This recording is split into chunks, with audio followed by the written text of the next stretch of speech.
Hello everyone. हाँ जी, हमारी unit continue चल रही थी केमिकल काइनेटिक्स। देखिए, लास्ट लेक्चर में हमने पढ़ा था इसमें रेट ऑफ रिएक्शन। जो रेट ऑफ रिएक्शन था वो क्या था? Change in concentration with respect to time. ये बात हुई थी हमारी। और मान लो हमारे पास रिएक्शन थी R2P, ये रिएक्टेंट है हमारे पास, ये प्रोडक्ट है। तो हम रेट किस तरह से निकालते थे? Rate is equal to minus del by del t of concentration of R। Means reactant की जो कंसंट्रेशन है वो डिक्रीज होगी, जिसको हम माइनस से शो करते थे, और plus del by del t of concentration of P। जो प्रोडक्ट की कंसंट्रेशन है वो होगी इंक्रीज, जिसको हम पॉजिटिव साइन से रिप्रेजेंट करते थे। ठीक है, कल हमारी इतनी बात होगी थी और हमने इसकी यूनिट निकाल ली थी। जो रेट की जो यूनिट होती है वो होती है मोल पर लीटर पर सेकेंड। ठीक है, मोल पर लीटर पर सेकेंड। आज हम बात करेंगे एवरेज रेट और instantaneous rate. Average rate, average rate. हाँ जी, देखिए, जो रेट है या जो कंसंट्रेशन है हमारे पास, रिएक्टेंट की हो चाहे प्रोडक्ट की हो, वो चेंज होती रहती है। ठीक है, जो रिएक्टेंट की जो कंसंट्रेशन है वो ऑलवेज डिक्रीज होती रहेगी जब भी रिएक्शन कंटिन्यू चलेगी, और जो प्रोडक्ट की कंसंट्रेशन है वो ऑलवेज इंक्रीज होती रहेगी ड्यूरिंग द रिएक्शन। ठीक है, या मैं लिख सकता हूं the concentration of reactant keeps on decreasing and the concentration of product keeps on increasing. हमेशा जो कंसंट्रेशन है रिएक्टेंट की डिक्रीज होती रहेगी और कंसंट्रेशन ऑफ प्रोडक्ट की वो इंक्रीज होती रहेगी।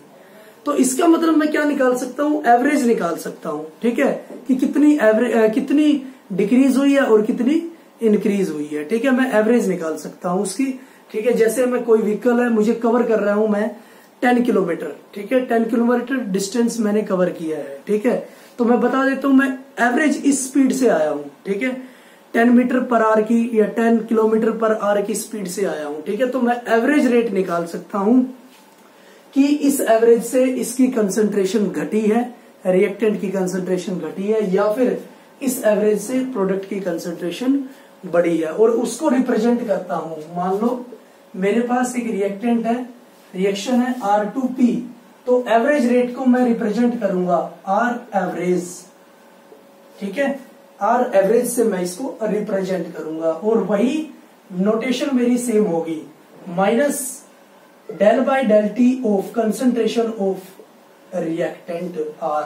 ठीक है, minus del by del t of concentration of reactant R, और plus del by del t of concentration of product P। Means कितनी कंसंट्रेशन घटी है रिएक्टेंट की और कितनी कंसंट्रेशन बढ़ी है प्रोडक्ट की। लेकिन यहां पर मैं कर रहा हूं एवरेज रेट की बात। ठीक है, कि एवरेज कितनी घटी है और एवरेज कितनी बढ़ी है, कोई एग्जैक्ट बात नहीं करते हम यहां पर। ठीक है, तो उसको हम बोलेंगे एवरेज रेट ऑफ रिएक्शन। ठीक है, next instantaneous rate of reaction. नाम से ही क्लियर है, instantaneous rate of reaction means कोई टाइम इंस्टेंट मैंने काउंट किया है यहां पर। ठीक है,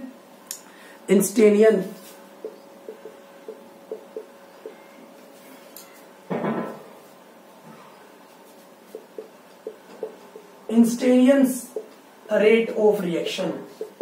instantaneous rate of reaction, instantaneous rate of reaction का मतलब है, जैसे अगर मैं बोल दूं कि 10 मिनट पहले, ठीक है, 10 मिनट पहले जो रिएक्टेंट है इसकी कंसंट्रेशन इतनी घटी थी, या फिर 10 मिनट पहले प्रोडक्ट की कंसंट्रेशन इतनी बढ़ चुकी थी। मींस मैं एक पर्टिकुलर टाइम को स्पेसिफाई करता हूं। तो मैं किस रेट की बात कर रहा हूं? मैं इंस्टेंटेनियस रेट ऑफ रिएक्शन की बात करता हूं, अगर मैं किसी भी पार्टिकुलर टाइम को स्पेसिफाई करता हूं। ठीक है, तो मैं बोल सकता हूं यहां पर it is the rate of change of concentration, it is the rate of change of concentration, rate of change of concentration at any one of the reactant or product of any one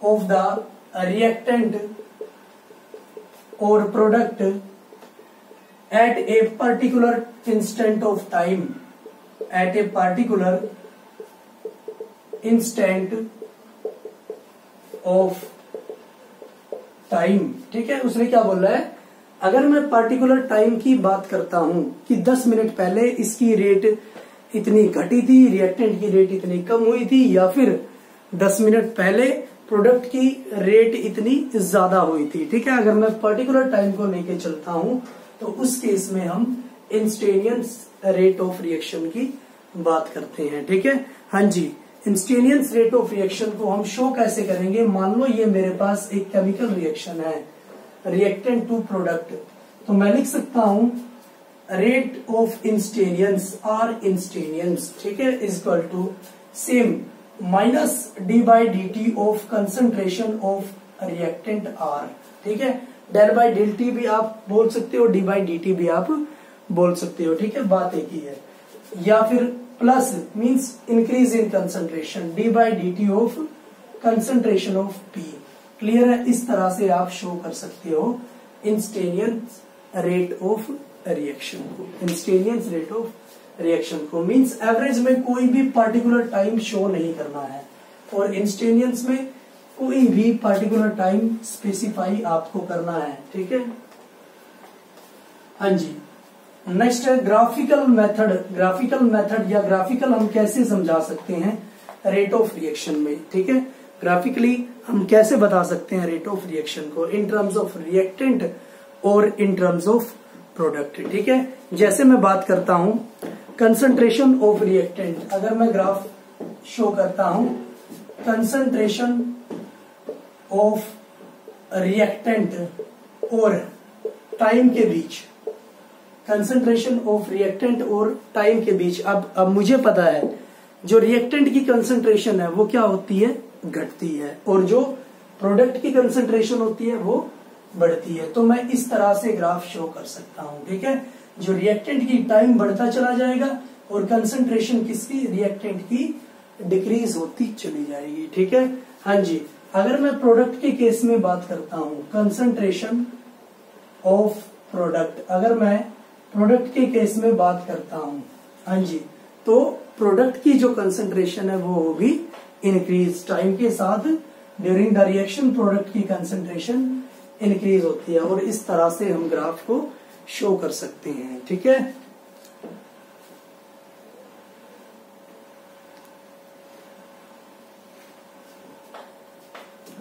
हाँ जी, तो ये है हमारे पास इसका graphical phenomena या फिर graphical method. ठीक है, इसको बोल सकते हैं। नेक्स्ट हम बात करते हैं जो एग्जाम पॉइंट ऑफ व्यू से आपके लिए बहुत ज्यादा इंपॉर्टेंट है, expression for rate of reaction. Expression for rate of reaction, rate of reaction. ठीक है, एक्सप्रेशन कैसे मैं शो कर सकता हूं किसी भी रिएक्शन के लिए। ठीक है, किसी भी रिएक्शन रेट के लिए। ठीक है, देखिए, हाँ जी, लास्ट लेक्चर में हमने पढ़ा था, मान लो मेरे पास एक रिएक्शन है PCl5, PCl5 है, PCl3 प्लस Cl2, ये डिसोसिएशन रिएक्शन हमारी चल रही थी। ठीक है, तो इसके लिए हमने रेट को किस तरह से एक्सप्रेस किया था, रेट इज इक्वल टू था मेरे पास, ये हमारे पास रिएक्टेंट है और ये हमारे पास है प्रोडक्ट। ठीक है, तो मैं लिख सकता हूं minus d/dt of concentration of PCl5, इस तरह से मैंने इसको एक्सप्रेस किया था। हाँ जी, plus d/dt of concentration of PCl3, concentration of PCl3 equal to plus d by d t of concentration of Cl2, ठीक है, Cl2 जो हमारे पास ये है d by d t of PCl5, मैं इसको बोल सकता हूं रेट ऑफ डिसोसिएशन या डिसअपियरेंस। ये तो डिसअपियर होता जा रहा है, जो रिएक्टेंट है वो कम होता जा रहा है, या फिर मैं बोल सकता हूं डिसअपियर होता जा रहा है, और जो प्रोडक्ट है वो बनता जा रहा है, या फिर मैं इसको बोल सकता हूं रेट ऑफ फॉर्मेशन। मैं इसको लिख सकता हूं D by d t of PCl5, ठीक है, रेट ऑफ डिसअपियरेंस। आपको पेपर में दिया होगा ये अपीयरेंस की रेट ऑफ डिसअपियरेंस इतनी होगी, ठीक है, कोई भी वैल्यू आपको दे देगा। अभी एग्जांपल भी हम करेंगे। हाँ जी, d by d t of PCl5 क्योंकि ये PCl3 क्योंकि ये क्या है प्रोडक्ट, तो मैं इसको लिख सकता हूं rate of formation of rate of disappearance of PCl5। मैं इसको लिख सकता हूं, इसको लिख सकता हूं rate of formation of PCl3, rate of formation of PCl3। हाँ जी, इसको मैं लिख सकता हूं rate of formation of Cl2, ठीक है, rate of formation of Cl2 means product हमेशा बनेगा तो फॉर्मेशन लिखेंगे, और या अपीयरेंस भी लिख सकते हैं हम, ठीक है, अपीयर होगा। हाँ जी, और जो रिएक्टेंट है वो कम होगा, या फिर उसको हम लिख सकते हैं डिसअपियरेंस, ठीक है, डिसअपियरेंस।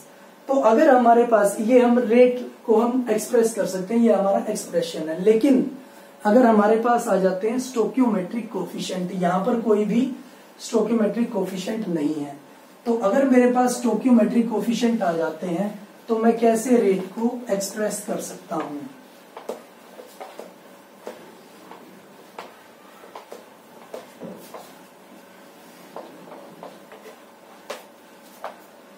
हाँ जी, अगर मान लो मेरे पास रिएक्शन है N2O5, रिएक्शन है मेरे पास N2O5 से 4NO2 plus O2, rate of dissociation of N2O5, ये मेरे पास रिएक्शन है, और इसके लिए मुझे रेट को एक्सप्रेस करना है, ठीक है। तो मैं किस तरह से कर सकता हूं, इसके लिए आएगा रेट इक्वल टू, हमारे पास अब दे रखा है स्टोक्योमेट्रिक कोफिशिएंट, ठीक है, तो मैं लिख सकता हूं इसको -1/2। स्टोक्योमेट्रिक कोफिशिएंट हमेशा डिवाइड होगा, ठीक है, स्टोक्योमेट्रिक कोफिशिएंट जो भी है उसको हमेशा डिवाइड रखना है। -1/2 concentration of d by d t of concentration of N2O5। Clear है, माइनस साइन किसको स्पेसिफाई करते हैं, डिक्रीज को, ठीक है, डिक्रीज को, is equal to plus 1/4 d by d t of concentration of NO2, ठीक है। हाँ जी, equal to plus d by d t of, कोई भी स्टोक्योमेट्रिक कोफिशिएंट इसमें नहीं है, d by d t of O2। ये हमारे पास रेट आ चुका है, इसका रेट एक्सप्रेशन आ चुका है इसका, ठीक है। तो इन जनरली हम क्या कर सकते हैं, मान लो मेरे पास रिएक्शन दे रखी है AA प्लस BB, प्रोडक्ट है CC प्लस DD, ये हमारे पास जो स्मॉल लिखे हैं, डिजिट लेटर लिखे हैं, वो क्या है स्टोक्योमेट्रिक कोफिशिएंट। तो इसके लिए जो रेट आएगा वो आएगा -1/A d by d t of concentration of A equal to -1/B d by d t of concentration of B। हाँ जी, plus 1/C d by d t of concentration of C plus 1/D d by d t of concentration of D। Clear है, ये हमारे पास rate expression आ चुका है किसी भी general equation का जिसमें स्टोक्योमेट्रिक कोफिशिएंट आपको गिवन होते हैं, ठीक है।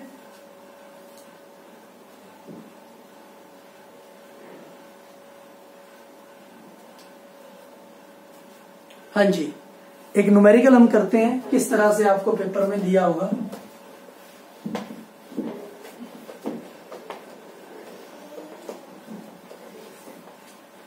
न्यूमेरिकल आपके पास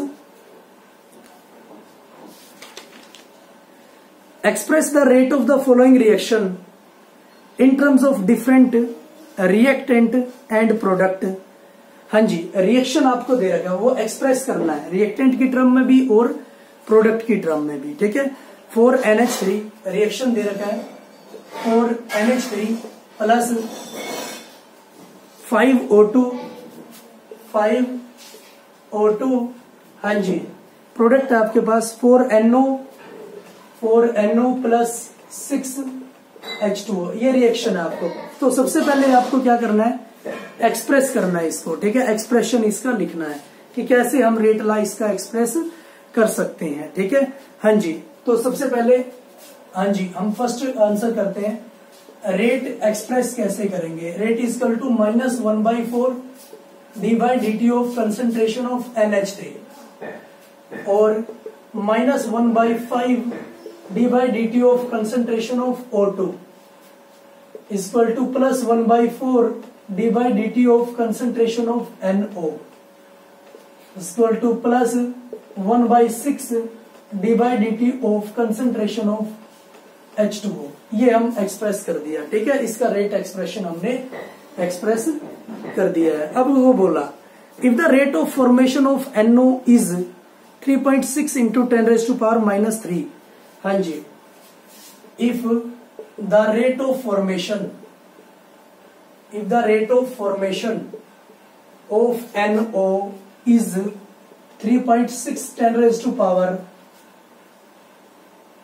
10⁻³ मोल पर लीटर पर सेकेंड, ये उसने गिवन दिया है, ठीक है, दिया है।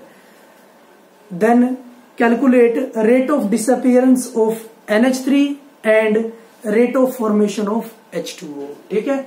हाँ जी, आपको पता क्या करना है, rate of disappearance of NH3, ठीक है, rate of disappearance of NH3, clear है। हाँ, rate of formation of NO आपको दे रखा है, ठीक है। तो आप कैसे कर सकते हो इसको,